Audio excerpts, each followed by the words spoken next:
Selamat datang di Bijak News Senin 24 Februari 2025 bersama saya Elis.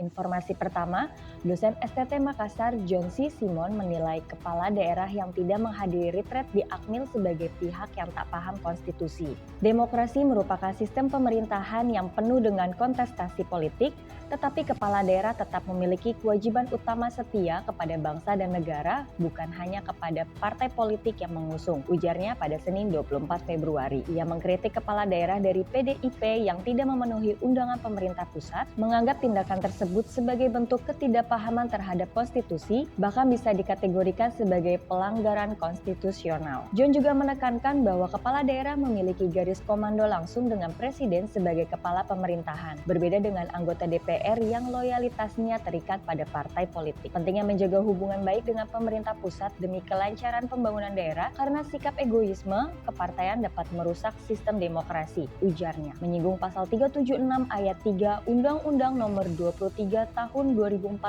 tentang pemerintahan daerah yang menegaskan bahwa kepala daerah harus dibekali pemahaman tentang pemerintahan dan otonomi daerah serta pembentukan sikap sebagai abdi negara. Retret merupakan upaya mengafirmasi peran kepala daerah sebagai pengelola negara yang bertanggung jawab sebagai pelaksana tertinggi pemerintahan daerah. Informasi hukum, Kades Kohot Arsin dan 3 tersangka lain diperiksa Bareskrim Polri terkait pemalsuan dokumen SHGB SHM di Pagar Laut, Tangerang. Penahanan akan dipertimbangkan setelah pemeriksaan pada Senin 24 Februari. Beralih informasi nasional, Mendagri Tito menyebut 51 dari 97 kepala daerah PDIP hadir di retret Akmil Magelang. Ia menekankan pentingnya koordinasi dan jaringan, serta menyayangkan absensi beberapa kepala daerah pada Senin 24 Februari. Informasi ekonomi, Presiden Prabowo membentuk Danantara mewujudkan gagasan ayahnya, Sumitro Joyo Hadikusumo, untuk mengelola laba BUMN. Ia mengadopsi kapitalisme negara ala Cina dan mengkritik demokrasi langsung yang dinilai membuka peluang korupsi. Danantara menjadi proyek historis dalam strategi ekonomi Prabowo.